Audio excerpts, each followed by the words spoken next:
ರಾಜ್ಯ ಕಾಂಗ್ರೆಸ್ ಅದೆಷ್ಟೋ ಅತಿರಥ ಮಹಾರಥ ನಾಯಕರನ್ನ ಕಂಡಂತ ಪಕ್ಷ.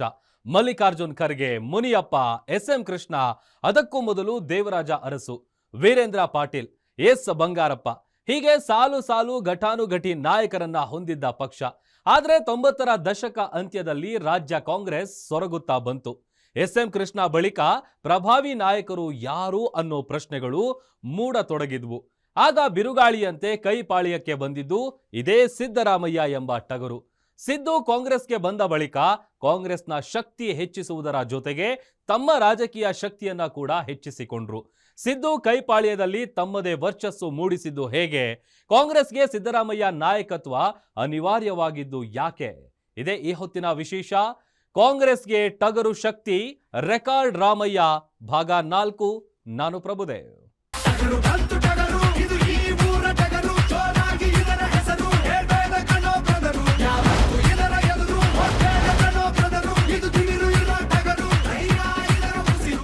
ಅದು 2000 ಇಸ್ವಿಯ ಆರಂಭದ ದಿನಗಳು. ಕರ್ನಾಟಕದಲ್ಲಿ ತನ್ನದೇ ಬಲಿಷ್ಠ ಮತ ಬ್ಯಾಂಕ್ ಹೊಂದಿದ್ದ ಕಾಂಗ್ರೆಸ್ನ ಸಾಂಪ್ರದಾಯಿಕ ಮತಗಳು ಶಿಥಿಲಗೊಳ್ಳಲು ಆರಂಭಗೊಂಡಿದ್ವು. ಅದರಲ್ಲೂ ದಲಿತ ಪರ ಕಾಂಗ್ರೆಸ್ಗೆ ದಲಿತ ಸಮುದಾಯ ಮತಗಳೇ ಒಂದು ಹಂತದಲ್ಲಿ ಅಂತರ ಕಾಯ್ದುಕೊಳ್ಳಲು ಶುರು ಮಾಡಿ ಜನತಾ ಪಾರ್ಟಿಯನ್ನ ಅಪ್ಪಿಕೊಳ್ಳಲು ಆರಂಭಿಸಿದ್ವು.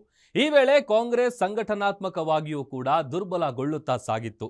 ಇದೇ ವೇಳೆ ಕಾಂಗ್ರೆಸ್ಗೆ ಎಂಟ್ರಿ ಕೊಟ್ಟಿದ್ದು ಸಿದ್ದರಾಮಯ್ಯ. 2006ರಲ್ಲಿ ಅಹಿಂದ ಎಂಬ ಮತಗಳ ದೈತ್ಯ ಜೋಳಿಗೆಯೊಂದಿಗೆ ಕಾಂಗ್ರೆಸ್ಗೆ ಕಾಲಿಟ್ಟ ಸಿದ್ದು ಮುಂದೆ ಅವರನ್ನು ಯಾರೂ ಅವರ ಸನಿಹಕ್ಕೂ ಕೂಡ ಬಾರದ ಮಟ್ಟಿಗೆ ಬೆಳೆದು ನಿಂತರು. ಪಕ್ಷವನ್ನು ಕೂಡ ಅದೇ ನಿಟ್ಟಿನಲ್ಲಿ ಬೆಳೆಸಿದ್ರು. ಸಿದ್ದು ಕಾಂಗ್ರೆಸ್ನಲ್ಲಿ ಪ್ರಭಾವಿ ನಾಯಕರಾಗಿ ಬೆಳೆದ ಪರಿ ಎಂತಹದ್ದು? ಹೇಗಿತ್ತು ಅವರ ಕಲ್ಲು ಮುಳ್ಳುಗಳ ಹಾದಿ? ಇದರ ಬಗ್ಗೆ ಕಂಪ್ಲೀಟ್ ಡೀಟೇಲ್ಸ್ ಇಲ್ಲಿದೆ.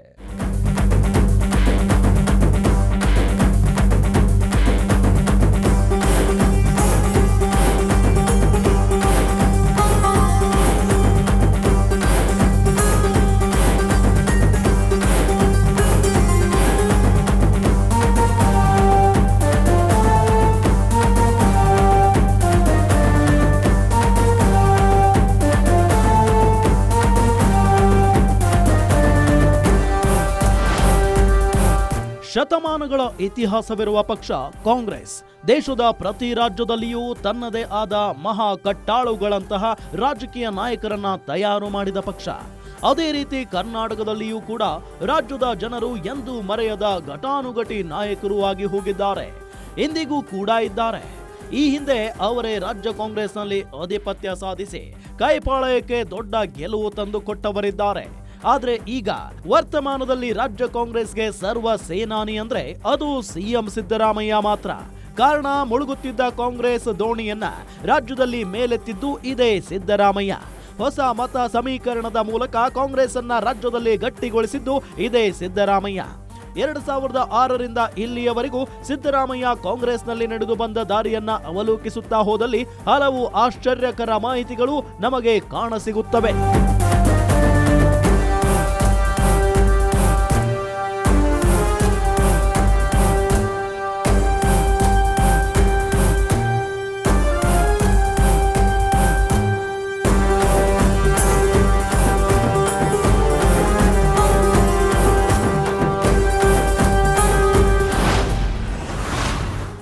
ಎರಡು 2005ರಲ್ಲಿ ಅಹಿಂದ ಸಮಾವೇಶ, ಜೆಡಿಎಸ್ನಿಂದ ಹೊರಗೆ. ಸಿದ್ದೂರನ್ನ ಸೋನಿಯಾ ಬಳಿ ಕರೆದುಕೊಂಡು ಹೋಗಿದ್ದು ಯಾರು? ಸಿದ್ದರಾಮಯ್ಯ ಅಹಿಂದ ಹೋರಾಟ ಹಾಗೂ ಜೆಡಿಎಸ್ನಿಂದ ಆಚೆ ಬಂದದ್ದು, ಹಾಗೆ ಕಾಂಗ್ರೆಸ್ ಸೇರಿದ್ದರ ಬಗ್ಗೆ ನಾವು ಈಗಾಗಲೇ ಈ ಹಿಂದಿನ ಭಾಗದಲ್ಲಿ ಸಂಪೂರ್ಣವಾಗಿ ಹೇಳಿದ್ದೇವೆ. ಆದರೆ ಜೆಡಿಎಸ್ನಿಂದ ಆಚೆ ಬಂದ ನಂತರ ಸಿದ್ದು ಎದುರು ಹಲವು ಸವಾಲುಗಳಿದ್ದವು. ಮುಂದೇನು ಅನ್ನೋ ದೊಡ್ಡ ಪ್ರಶ್ನೆ ಎದುರಾಗಿತ್ತು. ಪ್ರಾದೇಶಿಕ ಪಕ್ಷ ಕಟ್ಟುವ ಚಿಂತನೆಯಲ್ಲಿದ್ದ ಸಿದ್ದರಾಮಯ್ಯರನ್ನ ಅಂದಿನ ಕಾಂಗ್ರೆಸ್ನ ಪ್ರಭಾವಿ ನಾಯಕ ಅಮೀನ್ ಪೀರನ್ ಅಹಮದ್ ಪಟೇಲರಿಗೆ ಪರಿಚಯ ಮಾಡಿಸ್ತಾರೆ. ಅಹಮದ್ ಪಟೇಲ್ ಸಿದ್ದೂರನ್ನ ಸೋನಿಯಾ ಗಾಂಧಿಗೆ ಪರಿಚಯಿಸಿ ಅವರ ಹಿಂದಿರುವ ಅಹಿಂದ ಶಕ್ತಿ ಹಾಗೂ ನಾಯಕತ್ವದ ಗುಣದ ಬಗ್ಗೆ ವಿವರವಾಗಿ ಹೇಳಿದಾಗ ಕಾಂಗ್ರೆಸ್ ಹೈಕಮಾಂಡ್ ರತ್ನ ಗಂಬಳಿ ಹಾಸಿ ಸಿದ್ದೂರನ್ನ ತಮ್ಮ ಪಕ್ಷಕ್ಕೆ ಸೇರಿಸಿಕೊಳ್ಳುತ್ತದೆ. ಅದಕ್ಕೆ ಕಾರಣ ಸಿದ್ದುಗೆ ಇರುವ ಅಹಿಂದ ಮತ ಬ್ಯಾಂಕ್. ಈ ಒಬ್ಬ ನಾಯಕ ನಮ್ಮ ಪಕ್ಷದಲ್ಲಿದ್ರೆ ಅಹಿಂದ ಮತಗಳನ್ನ ಕನಿಷ್ಠ 20 ವರ್ಷಗಳ ಕಾಲ ನಮ್ಮ ಪಕ್ಷದಿಂದ ಅಲ್ಲಾಡದಂತೆ ನೋಡಿಕೊಳ್ಳಬಹುದು ಅನ್ನೋ ಲೆಕ್ಕಾಚಾರದೊಂದಿಗೆ ಸಿದ್ದುಗೆ ಕಾಂಗ್ರೆಸ್ ಹೈಕಮಾಂಡ್ ಭವ್ಯ ಸ್ವಾಗತ ಕೋರುತ್ತದೆ.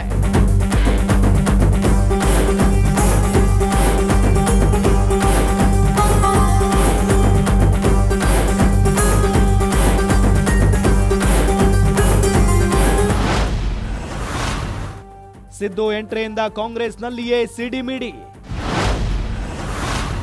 ಚಾಮುಂಡೇಶ್ವರಿ ಚಾಲೆಂಜ್ ಗೆದ್ದಿದ್ದೇ ರಣರೋಚಕ. ಎಸ್, ಸಿದ್ದು ಕಾಂಗ್ರೆಸ್ಗೆ ಬಂದಿದ್ದು ಅಂದು ಕಾಂಗ್ರೆಸ್ನಲ್ಲಿದ್ದ ಅನೇಕ ನಾಯಕರಿಗೆ ಜೀರ್ಣಿಸಿಕೊಳ್ಳಲು ಆಗಿರಲಿಲ್ಲ. ಒಂದು ರೀತಿ ಆಂತರಿಕ ಸಿಡಿಮಿಡಿ ಶುರುವಾಗಿತ್ತು. ಜೆಡಿಎಸ್ನಿಂದ ಉಚ್ಚಾಟನೆಗೊಂಡ ಬಳಿಕ ಅದೇ ಚಾಮುಂಡೇಶ್ವರಿ ಕ್ಷೇತ್ರಕ್ಕೆ ಉಪಚುನಾವಣೆ ಘೋಷಣೆಯಾಗಿತ್ತು. ಇದು ಸಿದ್ದು ರಾಜಕೀಯ ಬದುಕಿನ ಅಳಿವು ಉಳಿವಿನ ಗುರುತಾಗಿಯೇ ಇದ್ದ ಚುನಾವಣೆ. ಒಂದು ಕಡೆ ಬಿಜೆಪಿ ಜೆಡಿಎಸ್ ಒಟ್ಟಾಗಿ ಸಿದ್ದೂರನ್ನ ಸೋಲಿಸಲು ಶಿವ ಬಸಪ್ಪರನ್ನ ಅಖಾಡಕ್ಕೆ ಇಳಿಸಿತ್ತು. ಮತ್ತೊಂದು ಕಡೆ ಕಾಂಗ್ರೆಸ್ ಪಕ್ಷದಲ್ಲಿಯೇ ಸಿದ್ದು ಸೋಲಿಸಲು ಸುರಂಗ ಮಾರ್ಗವೊಂದು ನಿರ್ಮಾಣವಾಗಿತ್ತು. ಸಿದ್ದರಾಮಯ್ಯ ಗೆದ್ದು ಬಿಟ್ಟಲ್ಲಿ ಅವರ ವರ್ಚಸ್ಸಿನ ಮುಂದೆ ನಾವು ಫೇಲ್ ಆಗುತ್ತೇವೆ ಎಂಬ ಟುಕು ಅವರಲ್ಲಿ ಮೂಡಿತ್ತು. ಹೀಗಾಗಿ ಸಿದ್ದು ರಾಜಕೀಯ ಭವಿಷ್ಯವನ್ನೇ ಒಂದು ಹಂತಕ್ಕೆ ಮುಗಿಸಲು ಕೈಪಾಳೆಯದಲ್ಲಿಯೇ ಷಡ್ಯಂತ್ರ ರಚನೆಯಾಗಿತ್ತು ಅನ್ನೋದು ಲೋಕಸತ್ಯ. ಕೊನೆಗೆ ಇದು ಕಾಂಗ್ರೆಸ್ ವರಿಷ್ಠೆ ಸೋನಿಯಾ ಗಾಂಧಿ ಕಿವಿ ತಲುಪಿದಾಗ ಪ್ರದೇಶ ಕಾಂಗ್ರೆಸ್ ಪ್ರಮುಖರಿಗೆ ಸಿದ್ದು ಪರ ಕೆಲಸ ಮಾಡಲು ಸೂಚಿಸಿದ್ರು.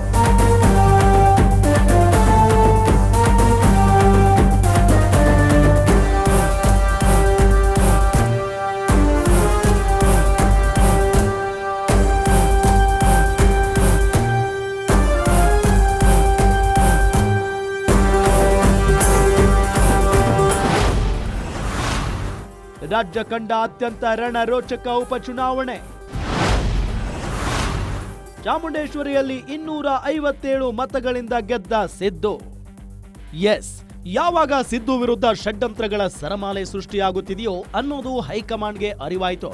ಪ್ರದೇಶ ಕಾಂಗ್ರೆಸ್ ನಾಯಕರಿಗೆ ಸಿದ್ದು ಪರ ನಿಲ್ಲಲು ಖಡಕ್ ಸೂಚನೆ ನೀಡಿದ್ರು. ಜೆಡಿಎಸ್ನ ಶಿವಬಸಪ್ಪ ವಿರುದ್ಧ ಅಖಾಡಕ್ಕೆ ಇಳಿದಿದ್ದ ಸಿದ್ದುಗೆ Shivabasappa neck to neck fight ಕೊಟ್ಟಿದ್ರು. ಹಾವು ಏಣಿ ಆಟದಲ್ಲಿ ಕೊನೆಗೂ ಸಿದ್ದು ಜಸ್ಟ್ 257 ಮತಗಳಿಂದ ಗೆದ್ದು ಬೀಗಿದ್ದರು.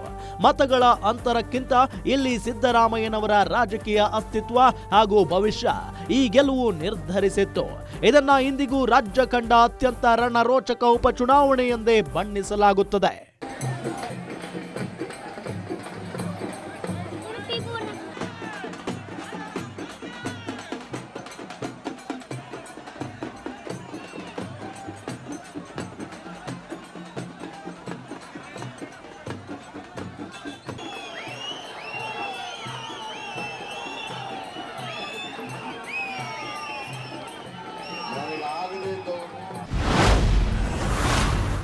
ಆರಂಭದಲ್ಲಿ ಸಿಗಲಿಲ್ಲ ಸಿದ್ದುಗೆ ಸೂಕ್ತ ಸ್ಥಾನಮಾನ. 2009 ಲೋಕಸಭಾ ಎಲೆಕ್ಷನ್ನಲ್ಲಿ ಕೈ ಧೂಳಿಪಟ. ಎಸ್, ಸಿದ್ದು ಆರಂಭದಲ್ಲಿ ಕಾಂಗ್ರೆಸ್ ಸೇರಿದಾಗ ಅವರಿಗೆ ಮೊದಲನೇ ಸ್ಥಾನದ ನಾಯಕತ್ವ ಸಿಗಲಿಲ್ಲ. 2008ರಲ್ಲಿ ವಿಪಕ್ಷ ನಾಯಕನ ಸ್ಥಾನದಲ್ಲಿ ಮಲ್ಲಿಕಾರ್ಜುನ್ ಖರ್ಗೆಯವರು ಇರ್ತಾರೆ. ಕೆಪಿಸಿಸಿ ಅಧ್ಯಕ್ಷರಾಗಿ ಆರ್.ವಿ. ದೇಶಪಾಂಡೆ ಇರ್ತಾರೆ. ಈ ವೇಳೆ ಬಿಜೆಪಿ ನಡೆಸಿದ ಆಪರೇಷನ್ ಕಮಲದಿಂದಾಗಿ ಹಲವು ಬೈ ಎಲೆಕ್ಷನ್ಗಳು ನಡೆದವು. ಈ ಎಲೆಕ್ಷನ್ನಲ್ಲಿ ಕಾಂಗ್ರೆಸ್ ಧೂಳಿಪಟವಾಗಿ ಹೋಗಿತ್ತು. ಜೆಡಿಎಸ್ ಒಂದೇ ಒಂದು ಕ್ಷೇತ್ರ ಗೆದ್ದುಕೊಂಡಿತ್ತು. ಇನ್ನು ಮಾರನೇ ವರ್ಷ 2009ರಲ್ಲಿ ನಡೆದ ಲೋಕಸಭಾ ಚುನಾವಣೆಯಲ್ಲಿಯೂ ಕೂಡ ರಾಜ್ಯದಲ್ಲಿ ಕಾಂಗ್ರೆಸ್ ಹೀನಾಯ ಹಿನ್ನಡೆ ಅನುಭವಿಸಿತ್ತು. ಅಂದು ಆಡಳಿತ ನಡೆಸುತ್ತಿದ್ದ ಬಿಜೆಪಿ ಬರೋಬ್ಬರಿ 19 ಕ್ಷೇತ್ರಗಳನ್ನ ಗೆದ್ದುಕೊಂಡ್ರೆ ಕಾಂಗ್ರೆಸ್ ಕೇವಲ 6 ಸ್ಥಾನಕ್ಕೆ ತೃಪ್ತಿ ಪಡೆದುಕೊಂಡಿತ್ತು. ಇಲ್ಲಿಂದ ಶುರುವಾಯಿತು ರಾಜ್ಯದಲ್ಲಿ ನಾಯಕತ್ವದ ಬಗ್ಗೆ ಪ್ರಶ್ನೆ.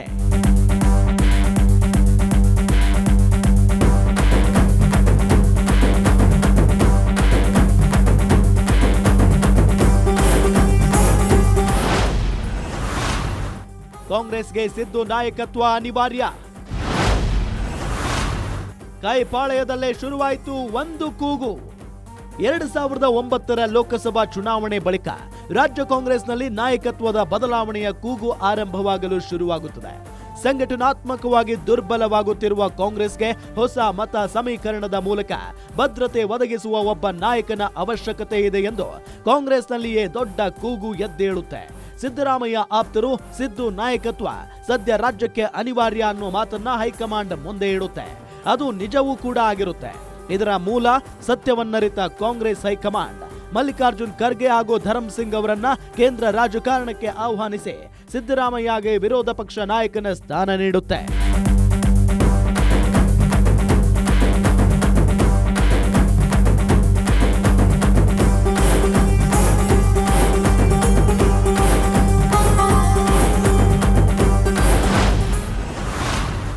ವಿಪಕ್ಷ ನಾಯಕರಾದ ಮೇಲೆ ಹಿಂತಿರುಗಿ ನೋಡದ ಸಿದ್ದು ಕಾಂಗ್ರೆಸ್ಗೆ ಹೊಸ ಶಕ್ತಿ ತುಂಬಿದ ಟಗರು ಹೋರಾಟಗಳು. ಎಸ್, ಯಾವಾಗ 2009ರಲ್ಲಿ ಸಿದ್ದರಾಮಯ್ಯಗೆ ವಿಪಕ್ಷ ನಾಯಕ ಸ್ಥಾನ ಸಿಗುತ್ತದೆಯೋ ಆಗ ರಾಜ್ಯದಲ್ಲಿ ಕಾಂಗ್ರೆಸ್ ಹಾಗೂ ಸಿದ್ದು ನಾಯಕತ್ವದ ವರ್ಚಸ್ಸೇ ಬದಲಾಗುತ್ತಾ ಹೋಗುತ್ತದೆ. ಸದನದಲ್ಲಿ ಸಿದ್ದರಾಮಯ್ಯ ಅಬ್ಬರಕ್ಕೆ ಆಡಳಿತ ಪಕ್ಷ ಬಿಜೆಪಿ ಥಂಡ ಹೊಡೆಯಲು ಶುರು ಮಾಡುತ್ತೆ. ಸಿದ್ದು ತಮ್ಮ ನಾಯಕತ್ವದ ಜೊತೆ ಕಾಂಗ್ರೆಸ್ನಲ್ಲಿ ತಮ್ಮ ಸ್ಥಾನವನ್ನ ಹಾಗೂ ಬಿಗಿಯನ್ನ ಮತ್ತಷ್ಟು ಗಟ್ಟಿ ಮಾಡಿಕೊಳ್ಳುತ್ತಾ ಸಾಗುತ್ತಾರೆ. ಆದರೆ ಸಿದ್ದುಗೆ ಹೊಸ ಚಾರ್ಮ್ ತಂದುಕೊಟ್ಟಿದ್ದು ಮಾತ್ರ ಆ 3 ಪಾದಯಾತ್ರೆಗಳು.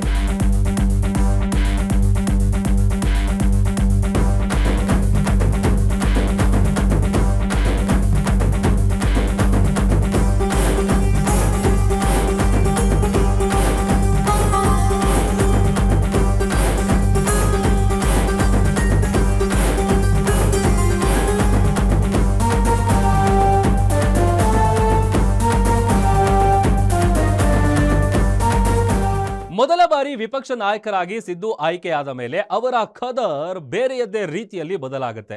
ಬಿಜೆಪಿಗೆ ಹೆಜ್ಜೆ ಹೆಜ್ಜೆಗೂ ಸವಾಲು ಹಾಕಲು ಸಿದ್ದು ತಯಾರಾಗಿ ನಿಲ್ತಾರೆ.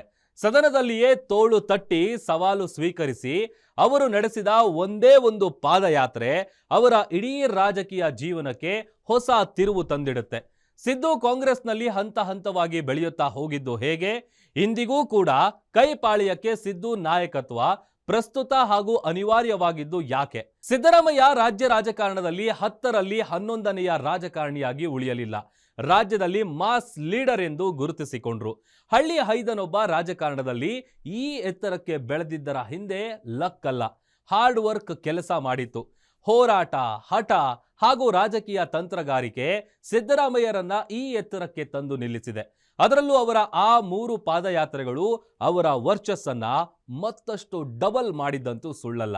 ಇದರ ಜೊತೆಗೆ ಅವರ ಹಿಂದೆ ಇರುವ ಅಹಿಂದ ಮತಗಳು ಎಂಬ ಬಲ ಅವರನ್ನ ಎಂದೂ ಬಿಟ್ಟು ಕದಲಲಿಲ್ಲ. ಸಿದ್ದು ರಾಜ್ಯ ರಾಜಕಾರಣದಲ್ಲಿ ಈ ಮಟ್ಟಕ್ಕೆ ಬೆಳೆಯೋದಕ್ಕೆ ಕಾರಣವಾಗಿರುವ ಮತ್ತಷ್ಟು ರೋಚಕ ವಿಷಯಗಳ ರಿಪೋರ್ಟ್ ಇಲ್ಲಿದೆ.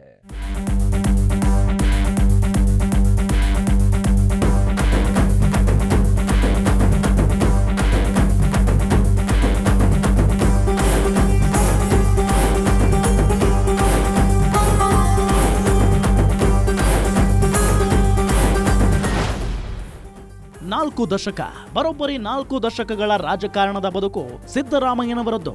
ಸಮಾಜವಾದಿ, ಜಾತ್ಯತೀತ ಹಾಗೂ ಅಹಿಂದ ಪರ ನಿಲುವುಗಳು ಅವರನ್ನ ಈ ಎತ್ತರಕ್ಕೆ ಕರೆದುಕೊಂಡು ಬಂದು ನಿಲ್ಲಿಸಿವೆ. ಈ 4 ದಶಕಗಳ ರಾಜಕೀಯ ಬದುಕಿನಲ್ಲಿ ಅವರು ಬರೋಬ್ಬರಿ 2 ದಶಕಗಳ ರಾಜಕಾರಣ ಕಾಂಗ್ರೆಸ್ ಪಕ್ಷದಲ್ಲಿಯೇ ನಡೆಸಿದ್ದಾರೆ. ಕಾಂಗ್ರೆಸ್ನಲ್ಲಿ ಒಬ್ಬ ಪ್ರಭಾವಿ ಹಾಗೂ ಮಾಸ್ ಲೀಡರ್ ಆಗಿ ಬೆಳೆದು ನಿಂತಿದ್ದಾರೆ. ಕೇವಲ ಅಹಿಂದ, ಸಮಾಜವಾದಿ ಹಾಗೂ ಜಾತ್ಯತೀತ ನಿಲುವು ಮಾತ್ರವಲ್ಲ, ಅವರ ಜನಪರ ಹೋರಾಟಗಳು, ಸರ್ಕಾರದ ವಿರುದ್ಧದ ಹೋರಾಟಗಳು ಕೂಡ ಅವರಿಗೆ ದೊಡ್ಡ ವರ್ಚಸ್ಸು ತಂದು ಕೊಟ್ಟಿದ್ದನ್ನ ನಾವು ಮರೆಯುವ ಹಾಗಿಲ್ಲ.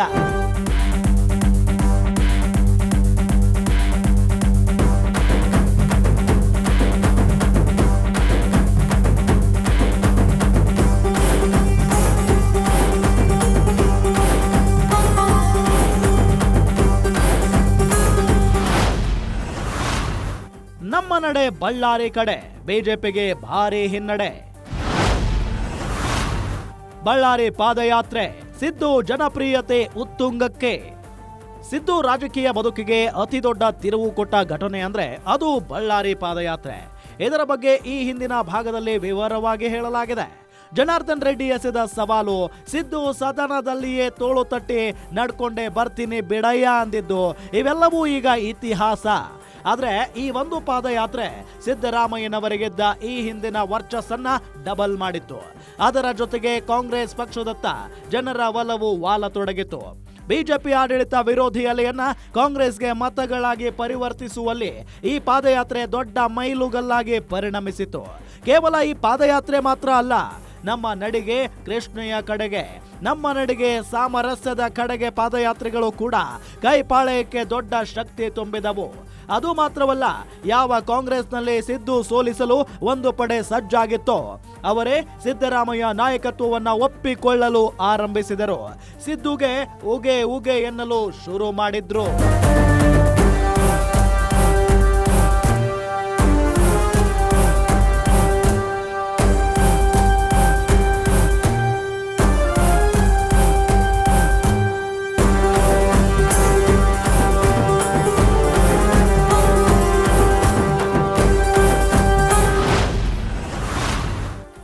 2013ರಲ್ಲಿ ಮತ್ತೆ ಅಧಿಕಾರಕ್ಕೆ ಬಂದ ಕಾಂಗ್ರೆಸ್ ಸಿದ್ದು ಪರ ನಿಂತಿದ್ದರೂ ಬರೋಬ್ಬರಿ 80 ಶಾಸಕರು. ಪ್ರತಿಸ್ಪರ್ಧಿಯೇ ಇಲ್ಲ. ಹೌದು, 2013ರಲ್ಲಿ ಕಾಂಗ್ರೆಸ್ 126 ಸೀಟ್ ಪಡೆದು ಬಹುಮತ ಪಡೆದುಕೊಂಡಾಗ ಸಿಎಂ ಗಾದಿಗೆ ಸಿದ್ದು ವಿರುದ್ಧ ಸ್ಪರ್ಧೆಗೆ ಇಳಿಯಲು ಅಂದು ಯಾರೂ ಇರಲಿಲ್ಲ. ಅಂದಿನ ಕೆಪಿಸಿಸಿ ಅಧ್ಯಕ್ಷರಾದ ಡಾಕ್ಟರ್ ಜಿ ಪರಮೇಶ್ವರ್ ಕೊರಟಗೆರೆ ಕ್ಷೇತ್ರದಲ್ಲಿ ಸೋತು ಹೋಗಿದ್ರು. ಮಲ್ಲಿಕಾರ್ಜುನ ಖರ್ಗೆ, ಮುನಿಯಪ್ಪರಂತ ನಾಯಕರು ಸೆಂಟ್ರಲ್ನಲ್ಲಿ ಮಿನಿಸ್ಟರ್ ಆಗಿದ್ರು. ಹೀಗಾಗಿ ನಾನು ಕೂಡ ಸಿಎಂ ಎನ್ನುವ ಧ್ವನಿ ಸಿದ್ದು ವಿರುದ್ಧ ಅಂದು ಇರಲೇ ಇಲ್ಲ. ಅವರ ಹೋರಾಟ ಹಾಗೂ ಶಾಸಕರ ಭರಪೂರ ಬೆಂಬಲದೊಂದಿಗೆ ಮೊದಲ ಬಾರಿ ಸಿಎಂ ಆಗಿ ವಿಧಾನಸೌಧದ 3ನೇ ಮಹಡಿ ಏರಿದ್ರು ಸಿದ್ದು. ಅವರ ಆಡಳಿತ ಅವಧಿಯಲ್ಲಿ ನೀಡಿದ ಹಲವು ಯೋಜನೆಗಳು, ಅನ್ನಭಾಗ್ಯ, ಕ್ಷೀರಭಾಗ್ಯ, ಇಂದಿರಾ ಕ್ಯಾಂಟೀನ್, ಹೀಗೆ 10 ಹಲವು ಯೋಜನೆಗಳು ಅಹಿಂದ ಹಾಗೂ ಶೋಷಿತರ ಪರವಾದ ಯೋಜನೆಗಳೇ ಆಗಿದ್ವು. ಈ ಮೂಲಕ ಅಹಿಂದ ಮತಗಳು ತಮ್ಮ ಬುಟ್ಟಿಯಿಂದ ಜಾರಿ ಹೋಗದಂತೆ ಸಿದ್ದು ನೋಡಿಕೊಂಡರು.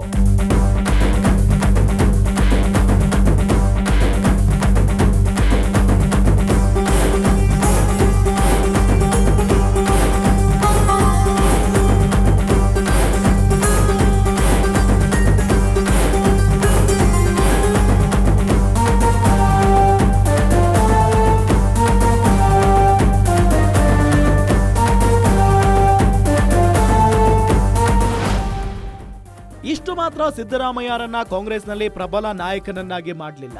ಅವರ ಅನೇಕ ಧೈರ್ಯಶಾಲಿ ನಡೆಗಳು ಕೂಡ ಅವರಿಗೆ ನಾಡಿನ ಜನರಿಂದ ಶಹಬಾಷ್ಗಿರಿ ತಂದುಕೊಟ್ಟಿವೆ. ಕೇಂದ್ರ ಸರ್ಕಾರದ ವಿರುದ್ಧ ಯಾವ ಬಿಡಿಯೂ ಇಲ್ಲದೆ ಖಡಕ್ ಆಗಿ ಪ್ರಶ್ನೆ ಮಾಡುವ ದಕ್ಷಿಣ ಭಾರತದ ಏಕೈಕ ನಾಯಕ ಅಂದ್ರೆ ಅದು ಸಿದ್ದರಾಮಯ್ಯ. ಪ್ರಧಾನಿ ಮೋದಿಯನ್ನ ನೇರವಾಗಿ ಟೀಕೆ ಮಾಡುವ ಧೈರ್ಯ ತೋರಿಸಿದ ದಕ್ಷಿಣ ಭಾರತದ ರಾಜ್ಯಗಳ ಸಿಎಂಗಳಲ್ಲಿ ಸಿದ್ದರಾಮಯ್ಯ ಒಬ್ಬರೇ. ಅವರ ಅಚ್ಚೆ ದಿನ್ ಘೋಷಣೆಯನ್ನ ಸಿದ್ದು ಹಲವು ಬಾರಿ ಟೀಕಿಸಿದ್ದಾರೆ. ಇನ್ನು ಕೇಂದ್ರದಿಂದ ದಕ್ಷಿಣ ಭಾರತದ ರಾಜ್ಯಗಳಿಗೆ ಆಗುತ್ತಿರುವ ಅನ್ಯಾಯದ ಬಗ್ಗೆ ನಿರಂತರವಾಗಿ ಧ್ವನಿ ಎತ್ತಿದ ನಾಯಕ ಅಂದ್ರೆ ಅದು ಸಿದ್ದರಾಮಯ್ಯ ಮಾತ್ರ. ಲೋಕಸಭಾ ಚುನಾವಣೆ ವೇಳೆ ಅವರು ನಮ್ಮ ತೆರಿಗೆ ನಮ್ಮ ಹಕ್ಕು ಅಂತ ದೆಹಲಿಯಲ್ಲಿ ನಡೆಸಿದ ಹೋರಾಟ ಉಳಿದ ರಾಜ್ಯಗಳಿಗೆ ಮಾದರಿಯಾಗಿತ್ತು. ಮೋದಿ ಅವರ ಗುಜರಾತ್ ಮಾಡೆಲ್ಗೆ ಸೆಡ್ಡು ಹೊಡೆದು ಗ್ಯಾರಂಟಿ ಯೋಜನೆಗಳ ಮೂಲಕ ಕರ್ನಾಟಕ ಮಾಡೆಲ್ ಸೃಷ್ಟಿಸಿದ್ದು ಇದೇ ಸಿದ್ದರಾಮಯ್ಯ. ಇವೆಲ್ಲವೂ ಕೂಡ ಅವರನ್ನ ಕಾಂಗ್ರೆಸ್ನಲ್ಲಿ ಉಳಿದ ನಾಯಕರಿಗಿಂತ ಹೆಚ್ಚು ಬಲಶಾಲಿಯಾಗಿ ನಿಲ್ಲಲು ಕಾರಣವಾಯಿತು.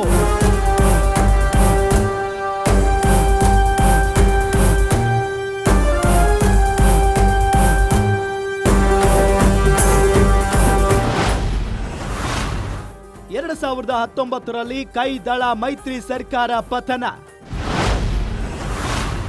2023ಕ್ಕೆ ಮತ್ತೆ ಅಹಿಂದ ನಾಯಕನ ಗೆಲುವು. 2018ರ ಚುನಾವಣೆಯಲ್ಲಿ ಬಿಜೆಪಿಗೆ ಬಿಎಸ್ ಯಡಿಯೂರಪ್ಪ ಕಂಬ್ಯಾಕ್ ಆಗಿದ್ದರ ಪರಿಣಾಮ ಮತ್ತು ಆ ಸಮಯದಲ್ಲಿದ್ದ ಮೋದಿ ಮೇನಿಯಾ ಕರ್ನಾಟಕದಲ್ಲಿ ಬಿಜೆಪಿಯನ್ನ ಸಿಂಗಲ್ ಲಾರ್ಜೆಸ್ಟ್ ಪಾರ್ಟಿಯನ್ನಾಗಿಸಿತ್ತು. ಆದರೆ ಕಾಂಗ್ರೆಸ್ ಜೆಡಿಎಸ್ ಜೊತೆ ಸೇರಿ ಸರ್ಕಾರ ರಚನೆ ಮಾಡಿತು. ಬಳಿಕ 2019ರಲ್ಲಿ ಮೈತ್ರಿ ಮುರಿದು ಬಿದ್ದು ಯಡಿಯೂರಪ್ಪ ನೇತೃತ್ವದ ಸರ್ಕಾರ ರಚನೆಯಾಯಿತು. ನಂತರ 2023ರ ಚುನಾವಣೆಗೆ ಸಿದ್ದು ಮತ್ತೆ ತಳಮಟ್ಟದಿಂದ ಪಕ್ಷವನ್ನ ಕಟ್ಟಲು ಶುರು ಮಾಡಿದ್ರು. ಜಾತಿ ಸಮೀಕರಣದ ಓಟುಗಳು ಮತ್ತೆ ಕೈಪಾಳಯದತ್ತ ಬರುವಂತೆ ನೋಡಿಕೊಂಡರು. ಎಲ್ಲೆಲ್ಲಿ ಬಿಜೆಪಿ ಮಜಬೂತ್ ಆಗಿತ್ತೋ ಅದೇ ಜಾಗದಲ್ಲಿ ಅಹಿಂದ ಮತಗಳು ಬಿಜೆಪಿಗೆ ಹೊಡೆತ ಕೊಟ್ಟವು. ಈ ಬಾರಿಯೂ ಕೂಡ ಕಾಂಗ್ರೆಸ್ 136 ಕ್ಷೇತ್ರಗಳಲ್ಲಿ ಜಯಬೇರಿ ಬಾರಿಸಿ ಸರ್ಕಾರ ರಚನೆಗೆ ನಿಂತಾಗ ಸಿದ್ದು ಜೊತೆ ಅಂದು ಕೂಡ ಬರೋಬ್ಬರಿ 90ಕ್ಕಿಂತ ಹೆಚ್ಚು ಶಾಸಕರು ಜೊತೆಗೆ ನಿಂತಿದ್ದರು.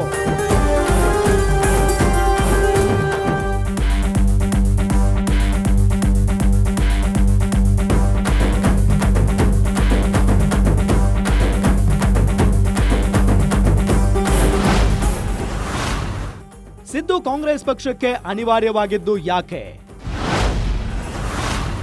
ಟಗರಿನ ಬಗ್ಗೆ ರಾಹುಲ್ ಗಾಂಧಿಗೆ ಅಷ್ಟೇ ಕೇವಲವು 20 ವರ್ಷ ಹೆಚ್ಚು ಕಡಿಮೆ 20 ವರ್ಷ ಕಾಂಗ್ರೆಸ್ನಲ್ಲಿ ಏಕಚಕ್ರಾಧಿಪತಿಯಂತೆ ಸಿದ್ದರಾಮಯ್ಯ ಕೂತಿದ್ದಾರೆ. ಅದಕ್ಕೆ ಹಲವು ಕಾರಣಗಳಿವೆ. ಸಿದ್ದರಾಮಯ್ಯ ಅಂದ್ರೆ ರಾಹುಲ್ ಗಾಂಧಿಗೆ ಉಳಿದ ನಾಯಕರುಗಳಿಗಿಂತ ಒಂದು ಗುಲಗಂಜಿ ಕಾಳಷ್ಟು ಒಲವು ಜಾಸ್ತಿ. ಕಾರಣ ಬಿಜೆಪಿ ದೇಶದಲ್ಲಿ ಒಬಿಸಿ ಮತಗಳನ್ನ ತನ್ನತ್ತ ದೊಡ್ಡದಾಗಿ ಸೆಳಿತಾ ಇದೆ. ಹೀಗಾಗಿ ಆ ಮತಗಳು ವಾಪಸ್ ಕಾಂಗ್ರೆಸ್ಗೆ ಬರುವ ನಿಟ್ಟಿನಲ್ಲಿ ರಾಹುಲ್ ಹೋರಾಟ ಮಾಡುತ್ತಿದ್ದಾರೆ. ಸಿದ್ದು ಸದ್ಯ ಅತ್ಯಂತ ಜನಪ್ರಿಯ ಹಿಂದುಳಿದ ನಾಯಕರಲ್ಲಿ ಒಬ್ರು. ಹಿಂದುಳಿದ ಅಲ್ಪಸಂಖ್ಯಾತರ ಹಾಗೂ ದಲಿತರ ಮತಗಳನ್ನ ಸರಳವಾಗಿ ಸೆಳೆಯಬಲ್ಲ ನಾಯಕತ್ವ ಹಾಗೂ ಆ ವೋಟ್ ಬ್ಯಾಂಕ್ನ ನೆಚ್ಚಿನ ಲೀಡರ್ ಆಗಿ ಇಂದಿಗೂ ಕೂಡ ಪ್ರಸ್ತುತವಾಗಿ ಉಳಿದುಕೊಂಡವರು ಹೀಗಾಗಿ ಕಾಂಗ್ರೆಸ್ಗೆ ಸಿದ್ದರಾಮಯ್ಯನವರ ನಾಯಕತ್ವ ಅನಿವಾರ್ಯವಾಗಿಯೇ ಉಳಿದಿದೆ.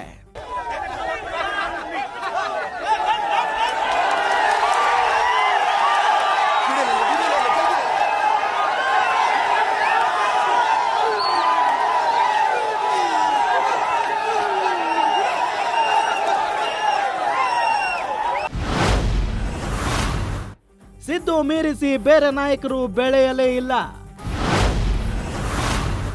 224 ಕ್ಷೇತ್ರಗಳಿಂದಲೂ ಓಟ್ ತರಬಲ್ಲ ನಾಯಕನಿಲ್ಲ. ಎಸ್, ಸಿದ್ದು ಇಂದಿಗೂ ಕಾಂಗ್ರೆಸ್ಗೆ ಅನಿವಾರ್ಯವಾಗಿ ಉಳಿದುಕೊಂಡಿದ್ದು ಯಾಕೆ ಅನ್ನೋದಕ್ಕೆ ಕಾರಣ ಅವರಿಗಿರುವ ಜನಪ್ರಿಯತೆ, ಶಾಸಕರ ಬೆಂಬಲ, ಜನ ಬೆಂಬಲ ಹಾಗೂ ಇಡೀ ರಾಜ್ಯಾದ್ಯಂತ ಇರುವ ಮಾಸ್ ಲೀಡರ್ ಅನ್ನೋ ವರ್ಚಸ್ಸು. ಸಿದ್ದರಾಮಯ್ಯ ಬಳಿಕ ಆ ಜನಪ್ರಿಯತೆ ಇರೋ ನಾಯಕ ಕಾಂಗ್ರೆಸ್ನಲ್ಲಿ ಬೆಳೆಯಲೇ ಇಲ್ಲ. ಅನೇಕ ಅಹಿಂದ ಪರ ನಿಲುವು ಇರುವ ನಾಯಕರು ಕಾಂಗ್ರೆಸ್ನಲ್ಲಿ ಕಾಣಿಸಿಕೊಂಡರೂ ಕೂಡ ಆಧುನಿಕ ದೇವರಾಜ್ ಅರಸು ಅಂತ ಕರೆಸಿಕೊಳ್ಳುವ ಮಟ್ಟಕ್ಕೆ ರಾಜ್ಯದಲ್ಲಿ ಯಾರೂ ಕೂಡ ಬೆಳೆಯಲಿಲ್ಲ. ಇದರಿಂದಾಗಿ ಸಿದ್ದು ಬೆನ್ನ ಹಿಂದಿರುವ ಮತಗಳೇ ಈಗ ರಾಜ್ಯ ಕಾಂಗ್ರೆಸ್ಗೆ ಶ್ರೀರಕ್ಷೆ. ಅವರ ಹೆಸರಿಗೆ ರಾಜ್ಯದ 224 ಕ್ಷೇತ್ರಗಳಲ್ಲಿ ಯಾವುದೇ ಕ್ಷೇತ್ರದಿಂದ ಮತಗಳನ್ನ ತರಬಲ್ಲ ಶಕ್ತಿ ಇದೆ. ಇದು ಸಿದ್ದರಾಮಯ್ಯ ತಾವು ಎತ್ತರಕ್ಕೆ ಬೆಳೆದು ಪಕ್ಷವನ್ನ ಬೆಳೆಸಿಕೊಂಡು ಬಂದ ಪರಿ.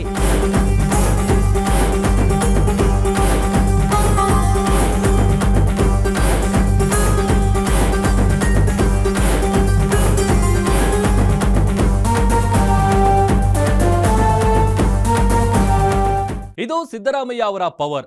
ರಾಜ್ಯದಲ್ಲಿ ಪವರ್ಫುಲ್ ನಾಯಕರಾಗಿ ಬೆಳೆದ ಪರಿ. ಅಹಿಂದ ಎಂಬ ಮತಗಳ ಸೇನೆ, ಜಾತ್ಯತೀತ, ಸಮಾಜವಾದ, ನೀತಿ, ಎಷ್ಟೇ ಪವರ್ಫುಲ್ ನಾಯಕನಾದರೂ ಅವರನ್ನ ಎದುರು ಹಾಕಿಕೊಂಡು ಹೋರಾಟಕ್ಕೆ ನಿಲ್ಲುವ ಛಾತಿ, ಜನಪರ ಯೋಜನೆಗಳನ್ನ ನೀಡುವ ಪ್ರೀತಿ, ಹೀಗೆ ಹಲವು ವಿಷಯಗಳನ್ನ ಸಿದ್ದುಗೆ ಕಾಂಗ್ರೆಸ್ನಲ್ಲಿ ಪರ್ಯಾಯ ನಾಯಕರೇ ಇಲ್ಲದಂತೆ ಬೆಳೆಯೋದಕ್ಕೆ ಕಾರಣ ಆಗಿದ್ದು. ಇದಾಗಿತ್ತು ಈ ಹೊತ್ತಿನ ಗ್ಯಾರಂಟಿ ಸ್ಪೆಷಲ್. ನೋಡ್ತಾ ಇರಿ ಗ್ಯಾರಂಟಿ ನ್ಯೂಸ್, ಸುದ್ದಿ ಖಚಿತ, ನ್ಯಾಯ ನಿಶ್ಚಿತ.